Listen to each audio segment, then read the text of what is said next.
Everyone.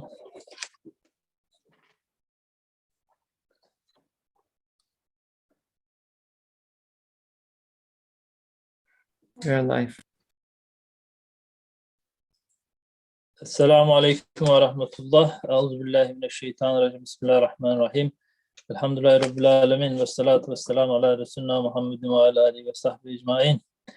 Welcome all to our weekly webinar. Alhamdulillah, we are now observing Ramadan, and this is the second week of our topic on Ramadan. Inshallah, we'll be continuing to read together the chapter on Ramadan from the letters, the 29th letters, second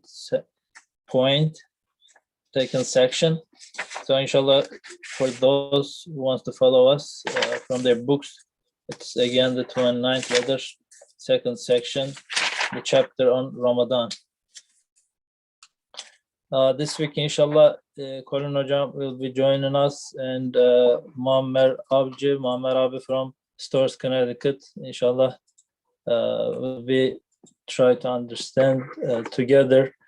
I hope, inshallah, this week we will be more open by our hearts and minds all together to observe this special chapter, because understand this chapter, because we are already in Ramadan and start fasting.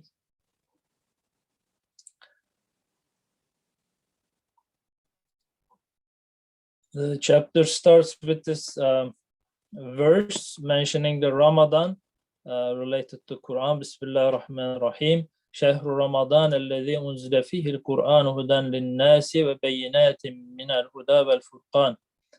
It was the month of Ramadan in which the Quran was bestowed from on high as a guidance unto men, and a self-evident proof of that guidance, and as the standard to discern true from false. So we talk about Ramadan being the month of Quran. We try to all increase our occupation with Quran. We try to make ourselves busy more and more to understand the truth of Quran and try to bring it into our lives, inshallah. So as a part of it, to open our hearts to the truth of Quran, we are trying to prepare ourselves spiritually, intellectually to the truth of Quran. The second point, we start talking about the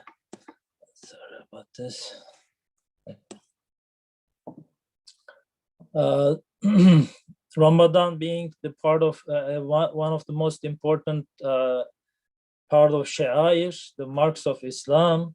So it is, Alhamdulillah, one of the very major Sha'air that we observe throughout the year. So besides the importance of it, as you know, forming our identity, social identity, we talked about its being personally very important to form our iman, to strengthen our faith.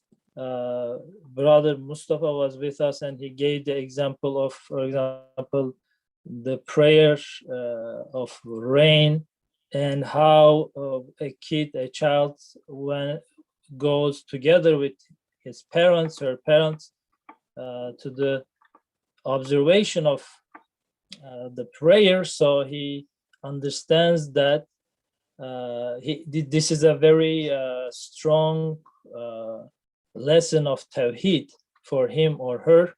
So we talk about Ramadan in this definition. And the second one, the second point, when we start reading, so this is fasting in Ramadan then is the key to true, sincere, extensive, and universal thankfulness. How come? We talk about we really become aware of that Allah subhanahu wa ta'ala is the only owner of the bounties we are receiving. So we are not the owner, he is the owner, he is the only agent that creates and sends us and makes us benefit of those bounties. And then we talk about understanding the importance of those bounties and how valuable they are. And of course, this is through observing our real needs. So inshallah, I want to give the word to Colin Hocam to talk about a little bit more about this. So in the third point, we are going to talk about more about, comparing ourselves to the other people in the society to observe what they're experiencing. But the second one, we want to more focus on ourselves. So how can we understand that we are absolutely poor, we are absolutely needy, regardless of being, rich or middle class or poor, we are all in need of this bounties, blessings that we receive from Allah subhanahu wa ta'ala. How the fasting helps us in that case. We want to talk about this a little more. Let me read the first paragraph, inshallah, so it can help us to think on it. Fasting in Ramadan then is the key to true, sincere, extensive, and universal thankfulness. For other times of the year, most people whose circumstances are not difficult do not realize the value of many bounties, since they do not experience real hunger if their stomachs are full, and especially if they are rich. They do not understand the degree of bounty present in a piece of dry bread. But when it's time to break the fast, the sense of taste testifies that the dry bread is a precious divine bounty in the eyes of a believer. During the Ramadan, everyone, from the monarch to the destitute, manifests a sort of gratitude through understanding the value of those bounties. So I want to give the word to Colin Hocam. Do you want to say a few words about this understanding? So regardless of being rich or poor, or whatever our social status in the society, we come to understand how needy we are, in a sense, being absolutely poor in the presence of Allah. Assalamu alaikum. I think this is self-explanatory. I don't think this needs much explanation, really. If you experience true hunger when your stomach has been empty for like 16 hours, you can't really get any hungrier than that unless you carry on fasting 2 or 3 days. It's an indication that you are needy. Your food needs, your stomach needs fuel. Your body needs fuel. It can't run on its own steam. It doesn't have anything to run on its own steam. It needs input. And I think this is easy for anyone to experience, if you, especially in the Northern Hemisphere, if you, the further north you get, the longer the days are, like 16, 17, 18-hour fasts. Actually, we shouldn't really call it fasting. We should call it abstention, because we stay away from a lot more than food and drink. But to understand our maybe existential poverty, it's best understood through weakness, through physical weakness, through tiredness, through lethargy. That is our true state, actually. If we are not sort of, if we don't have food in our stomachs, we don't have fuel in our engines, then we can actually really feel, our true weakness, our true poverty. So I think this is quite self-explanatory. It's I guess as a human being is an essential fact that we observe all through our lives, but unfortunately we are in need of reminding it to ourselves, I guess, from time to time, because as you said, no matter how strong you are, you have guys, goes to the gym and, I don't know, make bench press for 300, 400 pounds. But you can observe that no matter how healthy or strong one is, and, when approaching to the iftar time, breaking the fast, people get quiet and, more, maybe let's call it self-reflective and, busy with our own weakness or tenderness in a way. So it's obvious, there in Ramadan we can easily observe it, but in the rest of the year, unfortunately, we are kind of blind to our own weaknesses and neediness. So Ramadan is a special day that helps us, I guess, to remember it easily. I think it's because we Mohammed, live. yeah, Sorry. I think go ahead. one of the reasons for that is we live in an entitlement society. We think we are entitled to having our needs fulfilled straight away as soon as they appear. So we are never ever hungry, really, outside of this. Most people are never hungry. They never understand what hunger is. They never understand what weakness is, because whenever we have a need as human beings, we don't like to be needy. We don't like to understand our own need, actually, because our own need reminds us of our weakness and mortality. And we don't like to be reminded of our mortality. So we have to live in a constant state of being satiated, being fulfilled, and not really experiencing need. We don't like needs, and we fulfill them as soon as we can. And this is a big problem. Mm-hmm. Muammer Abi, you want to add anything at this point? Yeah, Bismillah, Alhamdulillah, wassalatu wassalamu ala Rasulullah. Assalamu alaikum wa rahmatullahi wa barakatuh, brothers and sisters. Ramadan Kareem to all. So I just want to start by praying to Allah that allow us to benefit as much as possibly can from this blessed month. Alhamdulillah, Quranic Nujam stated very beautifully. So I just want to, briefly mention about, I give one example. Let's say sometimes we forget to drink water, and we sometimes reminding each other to drink water because, doctor says that it is very beneficial for our kidney.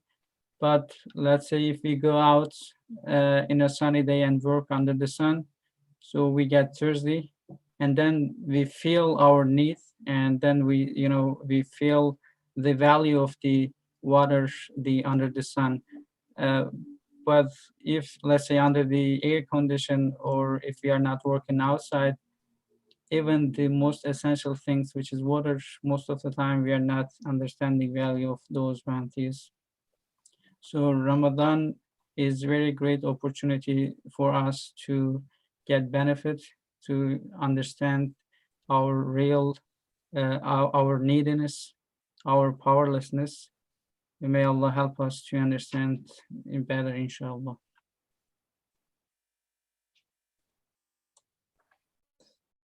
Thank you. So can we talk a little bit about this? Why we are so bothered about these feelings? Why it's not really nice to feel that we need people around us, we need the creatures around us, we need pretty much everything and everybody around us, but we don't want to feel it, we don't want to think about it. And Quranic Hocam, you defined it as a big problem. So why is it working like that for us? So why the society doesn't want us to, the current social setting, let's say, doesn't want us to allow it? And why is it so bothering some of us, or in a sense, as a child of the century, all of us, this much? And why we are in need of Ramadan in this? Maybe we can understand our neediness more in that sense, why we need Ramadan to make us ourselves a little bit hungry and thirsty. And do you want to reflect on this? We don't like need as human beings generally. because need reminds us of our weakness, and it reminds us of our mortality. And being reminded of your mortality and your weakness is all very fine if you're a believer. But for the vast majority of people who are outside of belief, because we know that most people don't believe, they don't like to be reminded of their needs. And society trains us in a way that we can accept that we have these needs, but then we have the right to fulfill them. And we should fulfill them as soon as we can. And this is what modern society is all about, is about the artificial creation of needs from one perspective, but also the ability to fulfill your needs so that we don't have to feel weak. Human beings don't like to feel weak because it's too much of a reminder. Weakness drives us to think about our mortality, and that should drive us also to think about, why am I here? What am I doing? Who brought me here? Who put me here? Who made me in this way? But this, understanding weakness is a way to exploring the cosmos to find our creator. And this is why society doesn't like us to feel weak. From one perspective, it likes us to always fulfill our needs. So it makes us believe that we're entitled so that we can go after more money, a better job, whatever it is to satiate ourselves, to assuage these feelings of weakness. So it's a huge problem because it stops people from understanding their reality, their true state. We're never allowed to become needy or to show our need. And people who show their need are seen as weak-willed, and not productive members of society. Society likes strong, outgoing, proactive people, who are brave and heroic and who stand up for their rights and do what they want to do, and never ever show your weakness. Men shouldn't be crying ever. They shouldn't show their sensitivities. Society, because it runs on the principle of might is right, it likes everyone to be strong and outgoing and taking care of themselves and not being weak and thinking of their mortality. We are scared to think of our mortality as human beings. So in a way, this is denying our own reality, because we are all human beings, and definitely we have maybe limitless needs. So only one can answer us, I guess. If you have limitless needs, you need a limitless richness, right? Or a limitless power that can answer it. If you want to answer this, if you believe in that limitless power, it's absolutely fine. We need to understand that we are absolutely impoverished, absolutely impotent. But if there's nothing there to answer that, how will you answer that if you don't have a belief in an omniscient, omnipotent, all-compassionate creator? There is no way that you can actually solve your crisis, the crisis of being mortal, of knowing that in 50, 60, 70 years or before, the only thing that you have to look forward to is a hole in the ground. That is a crushing, despair-inducing situation. And so you have to fill that void with something that takes your mind off your mortality and your need. And this is why our societies are, from morning to night, they are entertainment societies. Societies which are there to entertain us, to distract us, to divert our attention away from these sad truths. Actually, they're not sad truths. They're very happy truths, because they drive us into the arms of our creator. To hibernate our minds, in a way, you say, not to think about this reality, but in a way, even the secular mind is accepting this, right? Because you cannot answer unlimited needs with limitless needs with limited sources. So they know this, they accept this, but in a way they try to work it out for us, make it work for us, in a sense. They try to derive infinity from a finite world, let's say it like that. They try to create their own hereafter on this earth. They realize that they're limited, but they try to compensate for that. First of all, most of the time they don't like to think of it. And so they anesthetize themselves with various amusements and various entertainments. And also, if they have to die, they make sure that they are remembered on earth. So they, in a sense, make their own hereafter on earth. They try to create heaven on earth as well, and end up creating hell most of the time. So yes, there is a certain awareness, but they like to keep that awareness at a very, very bare minimum. You know, don't think about death. Death is a big taboo subject. No one talks about death. And yet we are, as believers, supposed to remember death every day. And Ramadan is one of the most interesting ways of making us understand our existential poverty and that we are 100% need. But if you're a believer, you're fine with that, because you know that something will fulfill those needs and fill that void and assuage those feelings of nothingness. So you don't have a problem. This is very interesting. You said believers is an exception. This is the only answer. Maybe Muhammad Abi can help us. I remember this, for example, Ustad gives this example of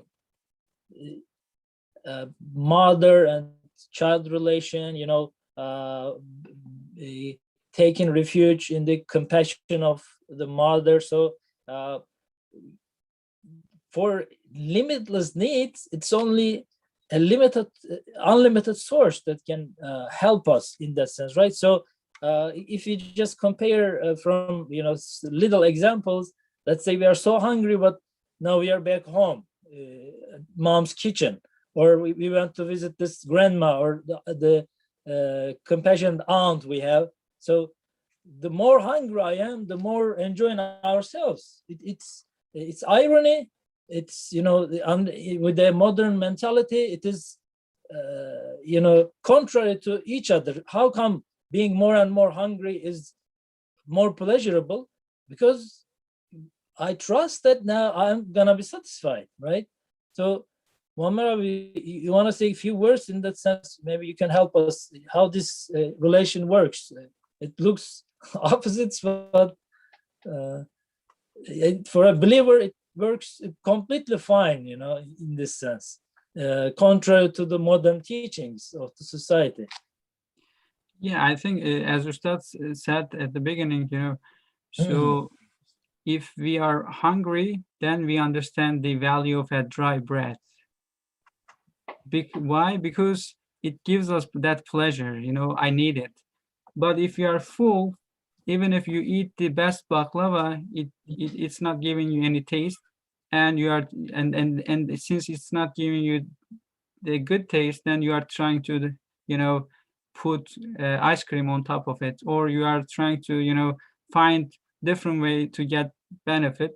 But I think, as you said, as also Konan Hocam beautifully stated, if we really feel our need, we will get the pleasure from the smallest things that we are having. And Ramadan is the best time that we can feel our need, and inshallah we can feel our need. And the other things that I want to talk about, why society doesn't like us to think, because you know, if we start that this world is not going to satisfy us, then we will think about something else, which is the creator of the universe, which is opposed to their mission, or, you know, so, and that's why there are a lot of amusements, or, you know, now people are workaholics, so they're working day and night so that they don't think about the eternity, or they don't think about the creators. I think that's an excellent point. You know, Muammer makes a really good point there. You know, this world is, the enemy of this world is the hereafter, right?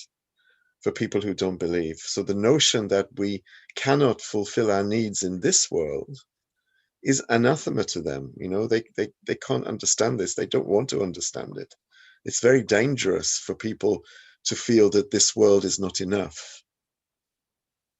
You know, and that people will, if they don't see that they can get gratification from this world, however rich they are, they will look for something else. And as Muammar said, they will look in a direction that modern society doesn't want us to be interested in, doesn't want us to turn to, because it wants us to be dependent on the state. It wants us to be dependent on materialism, on naturalism. It doesn't want us to look for our reality.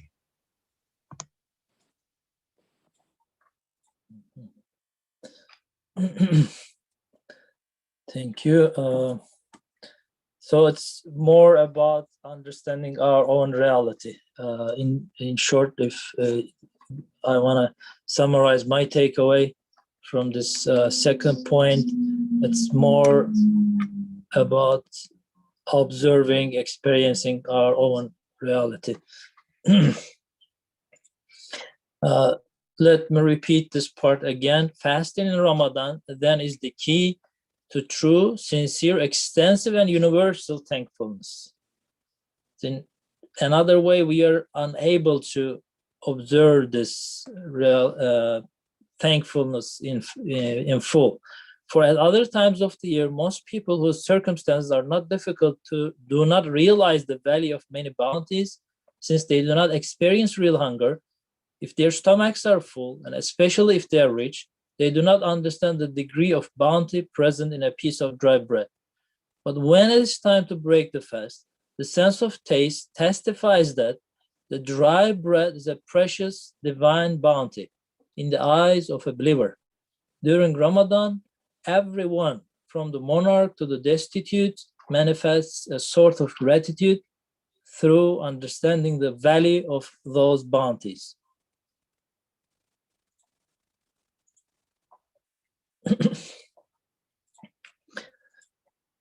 So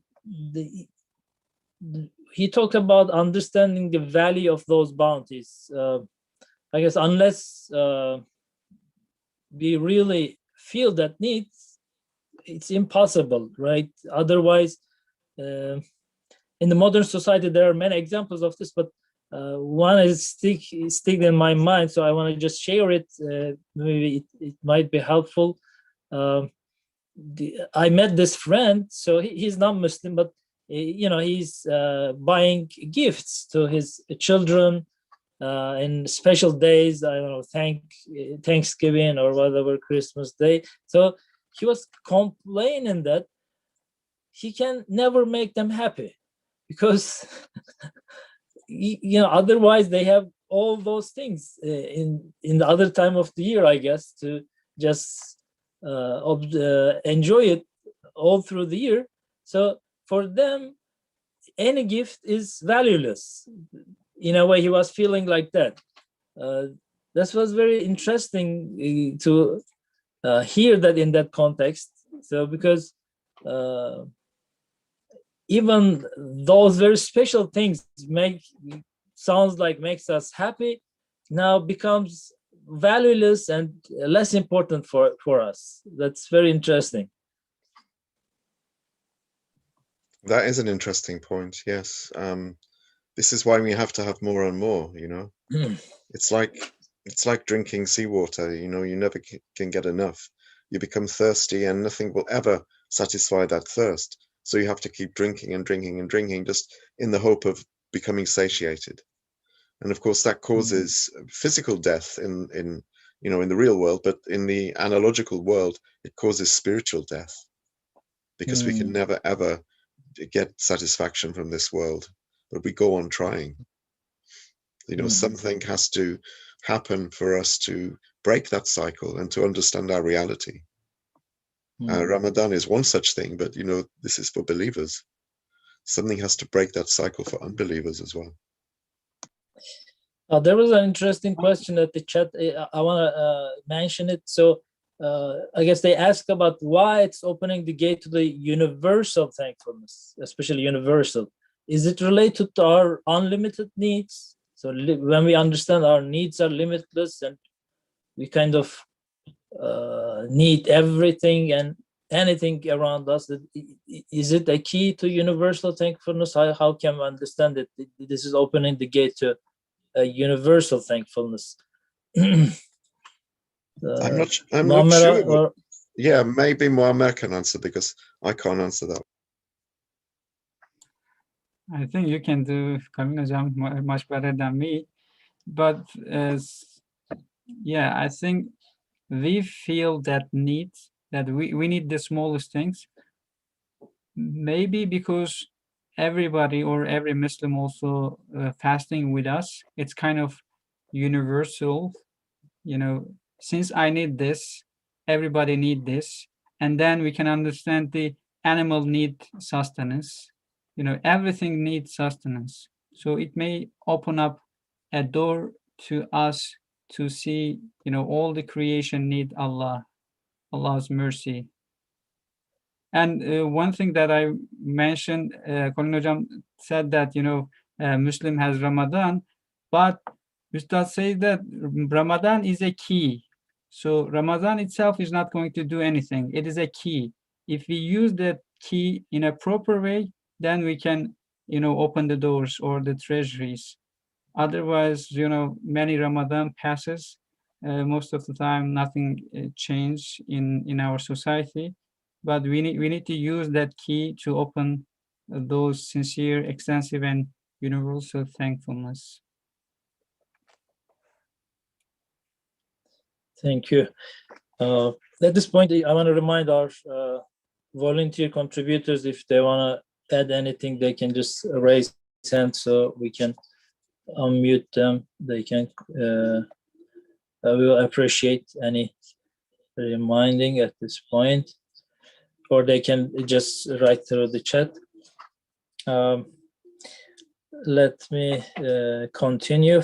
Furthermore, since eating is prohibited during the day, they say those bounties do not belong to me. I'm not free to eat them, for they belong to someone else and are his gift. I await his command. They recognize the bounty to be bounty, and so give thanks. Thus, fasting in this way is in many respects a key to gratitude, gratitude being man's fundamental duty.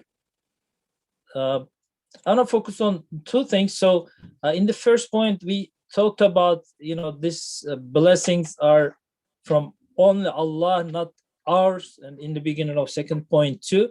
But if we combine those two, the sha'air, the practices, the worship, and our iman, faith, the understanding of this fact, how does it help to us? So this, you know, constant repetitions, does it have a certain reaction with our belief and understanding? So it helps to also practice this. You know, yes, I understand this blessing is only from Allah, but now at the time of fasting, since I cannot stretch my hand to even water, is this a kind of practicing that faith, that iman? How does it work? Colin Hocam, you want to say a few words on this? There are people in the chat saying very interesting things. I'm wondering why they're not coming in to speak with us. You can share it if you want. Well, the question about universal thanks. I'm not really sure what Ustad means when he says universal thankfulness. Does he mean that our thankfulness as individuals needs to be universally directed? In other words, directed at all of the things in the universe? Because, you know, for one piece of bread, we need a whole universe to exist. Mm-hmm. Is that what he means by universal thanks? I'm not quite sure. It might be interesting because Harun asked the question, if Harun Bey would ask us, would come in and speak to us and tell us what he understands from it, because I've never really understood what this rider of universality is in actual fact. Mm-hmm. And how does one's thankfulness be made into universal thankfulness? So can I unmute him? Thanks for pushing me in, but I think I don't have really very quality way of expressing this universal thankfulness. It is Turkish is Şükri Külli, right? Yes, I think it is. Yeah. Şükri Külli. So one part in Risale-i Nur, I remember it's with respect to Hajj, the prayer Hajj. So prayer Hajj represents also a külli ubudiye, a prayer which is universal. So I take the notion, I borrow the notion from this Hajj part, and I understand that we should be aware, as individual, be aware of our worship, as well as we should be aware of the worship as a whole universe. So these are different levels of understanding. And also Allah's creating us bestows upon us that we should be thankful all together. Like we should be obeying in a sense of being all together. So maybe on the highest scale, we represent this universality with the prayer of Hajj. Then also it has this notion with during Ramadan. So different cycles, again, Hajj once in our lifetime bestowed on us. The Ramadan is once every year, which represents also, or particularly represents universal worship in terms of universal thanks. And also we can have this meaning in our daily prayers, especially when we are doing this collectively as Jama'ah. So this could represent also a universal worship. I think this is part of our duty. In addition to our individual worship, we should be corresponding in a universal way, being aware of it. How do we do that though, as individuals? How do we correspond in a universal way? That should be with awareness, Colin Hocam, right? Of course, how to define this? In Fatiha, we are saying İyyâke na'budu, this na'budu part in Risale-i Nur, yes, again. Yes. We should be feeling that actually I'm not individually praying, but I'm part of a bigger prayer in which I'm just part. I see. So when I position myself such, so I think the quality of the prayer just changes. And also, Allahu Alam, Allah wants us to be part of a bigger society instead of being individuals in prayers. Obviously, Prophet Muhammad is the best representation of this, just including all the creation in his prayer in a way. Thank you so much for that. So is it in a way related to the last sentence we read? Thus, fasting in this way is in many respects a key to gratitude being man's fundamental duty. So every single creature has a duty out there, right? I don't know, bees makes the honey and they pollinize the plants, and every single thing, maybe from the worms under the earth to the stars and moon, everything has a special duty. But what is the duty of human being, and what's our relation with all these creatures? In order to understand this, I guess maybe we can combine these ideas of universal thankfulness, or in Turkish azametli thankfulness. Muhammed Abi, you want to add anything at this point, or Harun Hocam? I just want to, I will just try to say one more time. So since during the iftar time, we feel our need, also we need to think that all the other Muslim is in need of sustenance. All the creation out there, all the animals need sustenance.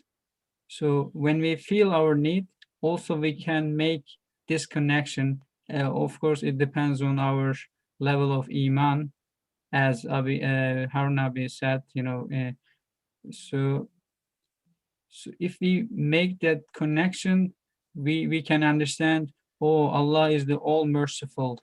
Allah is the sustainer of the all worlds. from the from the kids to the all ages, as well as from animal to all the other creation out there.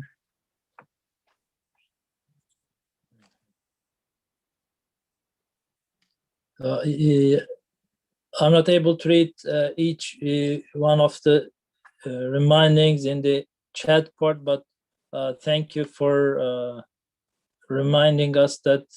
I guess it was very helpful about this universal thankfulness and relating to the other creation. So this is the only way we can contemplate on how the whole creation is in need and making giving thanks to Allah subhanahu wa ta'ala. It's only through understanding our own needs and then contemplate to the universality from there.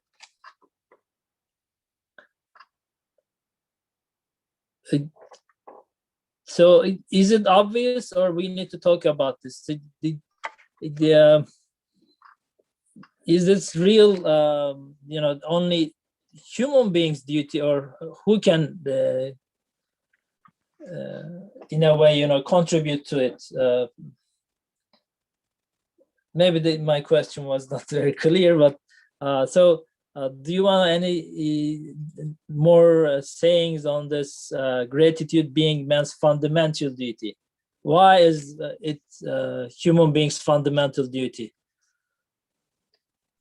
Because we have nothing and we are nothing. And we are given everything that we are and everything that we have. And therefore, our only duty can be thankfulness and gratitude. Mm. I think we should read some of the questions in the chat. They're asking us to read. They're asking you to read, actually, Baika. Me? Any specific them? Can we make universal thankfulness via universal intention?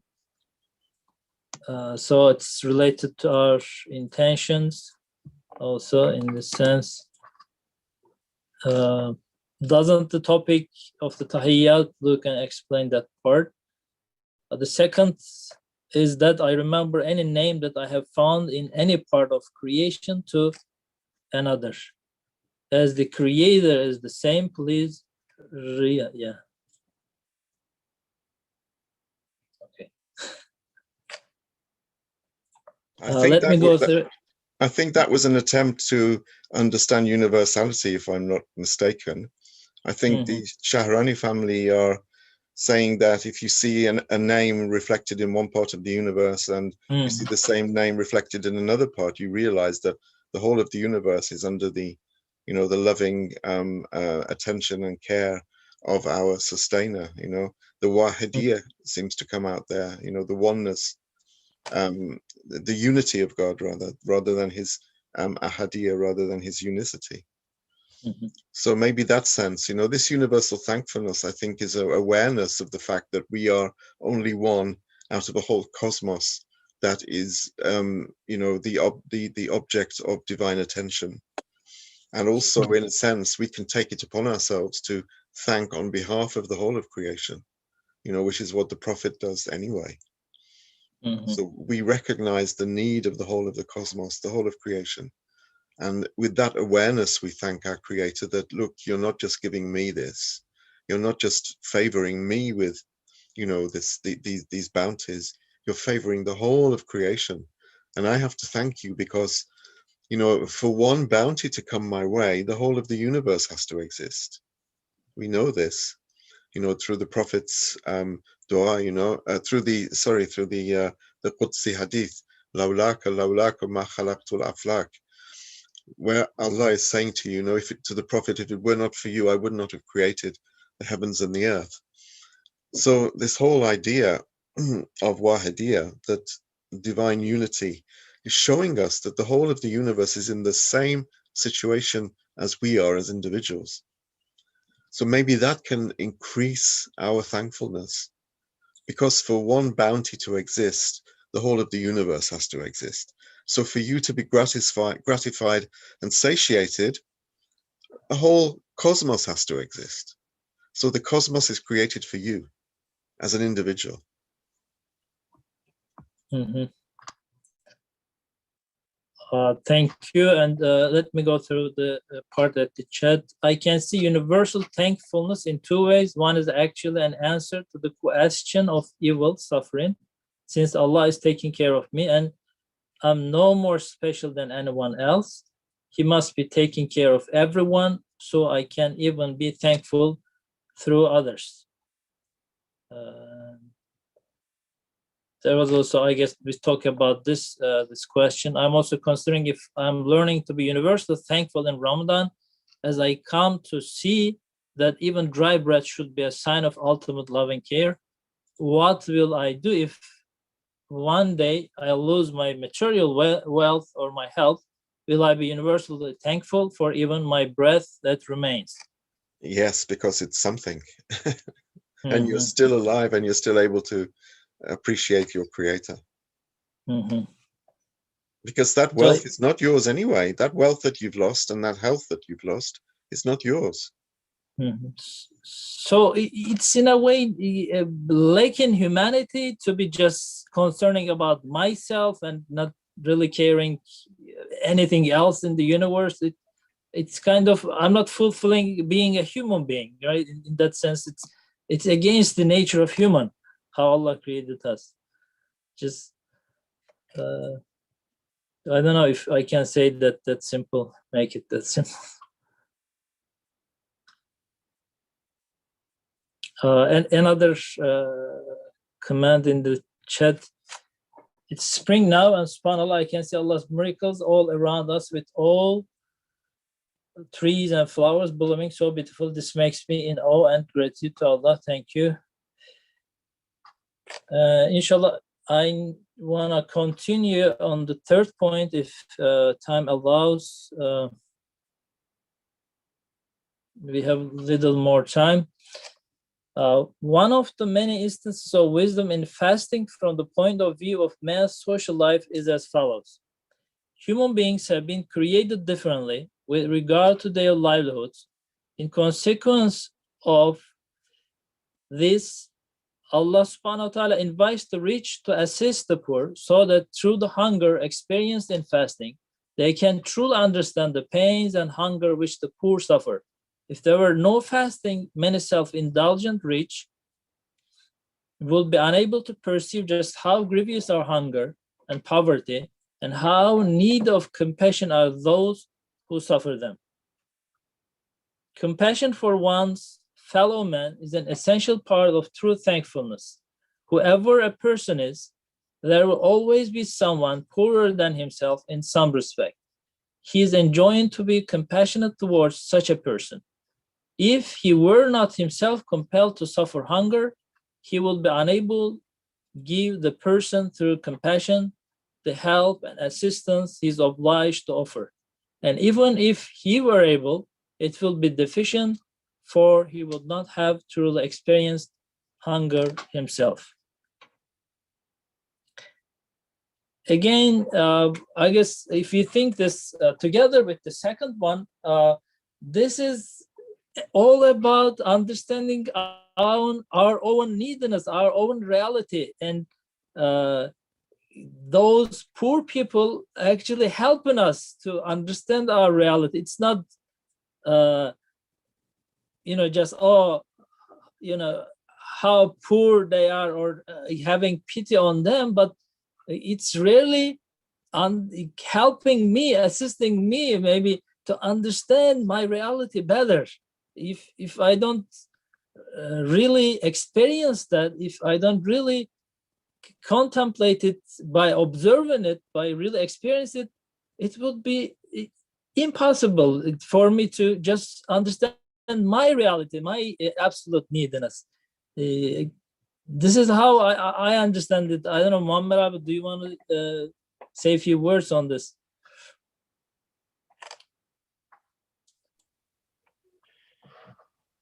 Yeah, I mean, Ustad says that we can see in the universe there's a mutual assistance, cooperation, and embracing and corresponding to one another. You know, so in the universe, we can see that planet serving animal and planet as well as plant, sorry, plant and an animal serves to humanity. So then what about human being? What we are serving for, you know? So, and also there's an ayah in Quran, Inna Allah ashtara min al-mu'minina. Let me see, let me make it bigger. So, أنفسهم وأموالهم بأن له الجنة.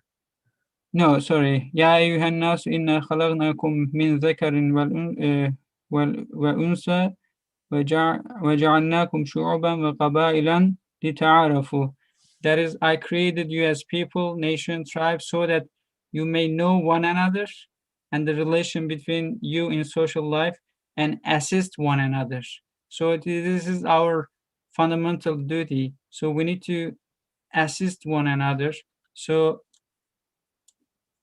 Allah could, you know, distributed things equally to every one of us, but He has hikmah, He has wisdom, so He, you know, spread it differently so that we can, you know, help each other, we can assist each other.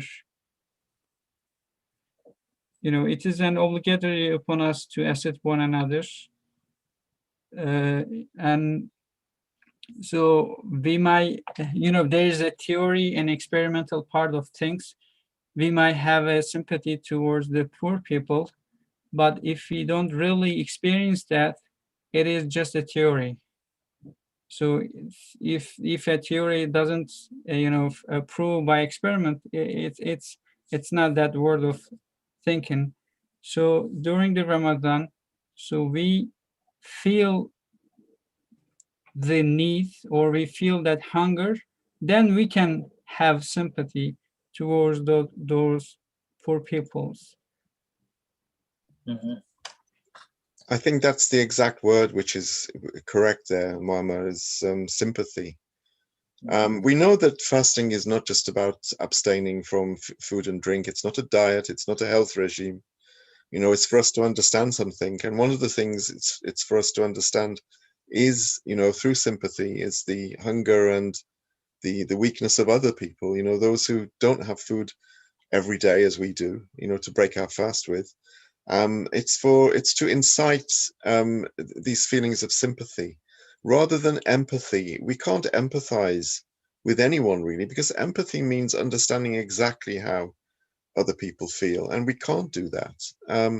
How can we understand exactly how people feel who don't have food, who can't break their fast at the end of the day? You know, it's all very well for us to say we are having, you know, thinking about the people who don't have any food, when we are going to break our fast at the end of that day with, you know, a whole table full of food. It's very difficult to empathize with that kind of hunger, with that level of, you know, not having. But sympathy, yes, sympathy is possible, and it's necessary as well. But really, what we try to do in Ramadan is to understand our own existential need, and that is possible to understand because we are the ones experiencing it. And maybe if we can understand our own existential need, we can understand, on this universality theme, the existential need of all other creatures, and particularly those who don't have food at the end of the day, you know, to satiate their hunger. Allahu Alam.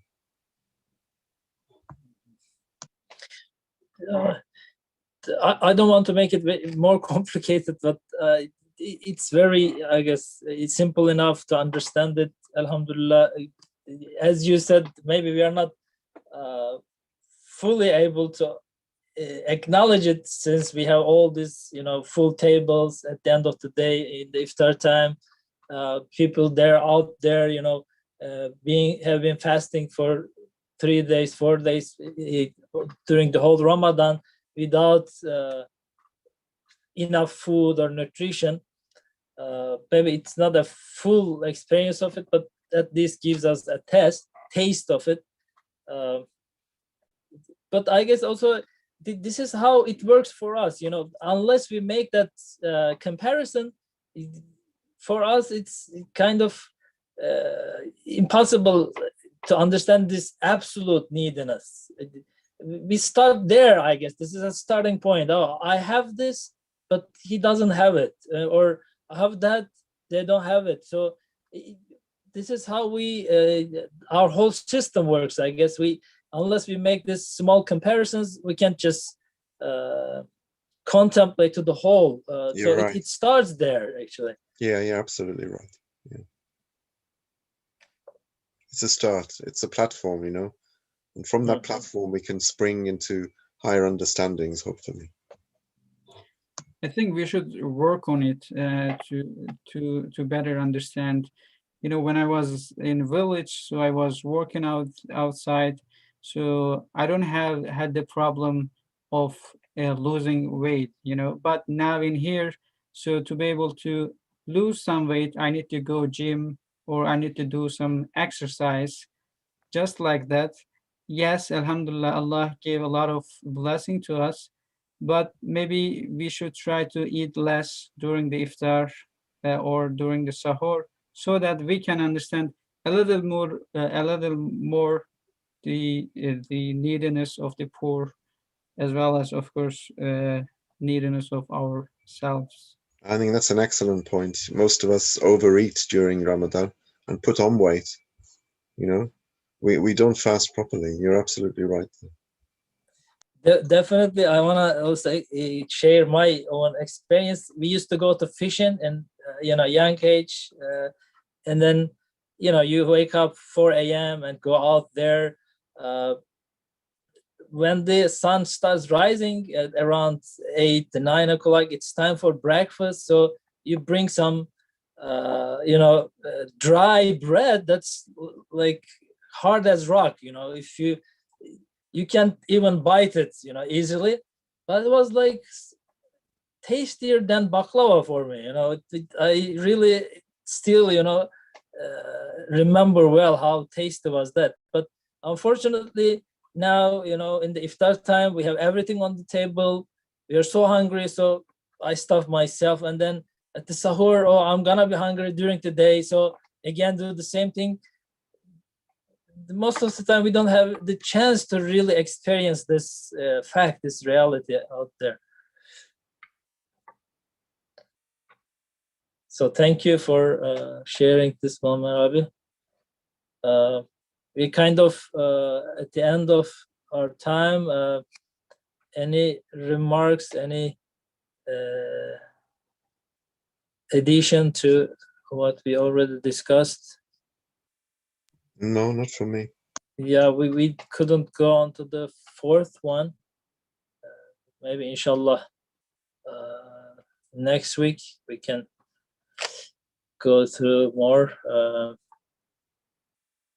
Fourth point's very interesting. I think I'm excited. Yes. Looking forward to discussing that next week, inshallah.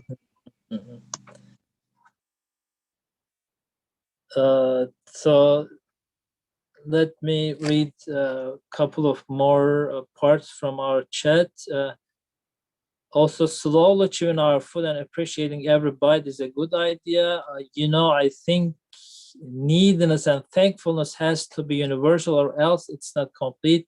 There's only one who is not absolutely impoverished, and this should absolutely send us in the way of service of his names to all of his creation. Thank you for their contribution.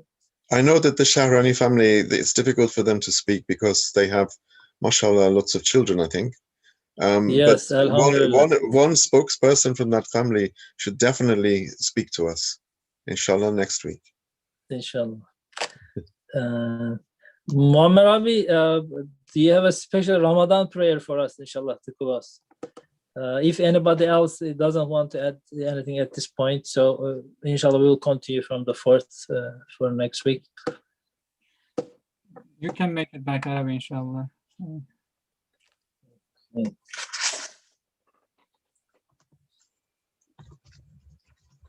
اللهم صل وسلم على سيدنا محمد صلاة تكون لك رداء ولحقه أداء بعدد ثواب قراءة حروف القرآن في شهر رمضان وعلى آله وصحبه وسلم.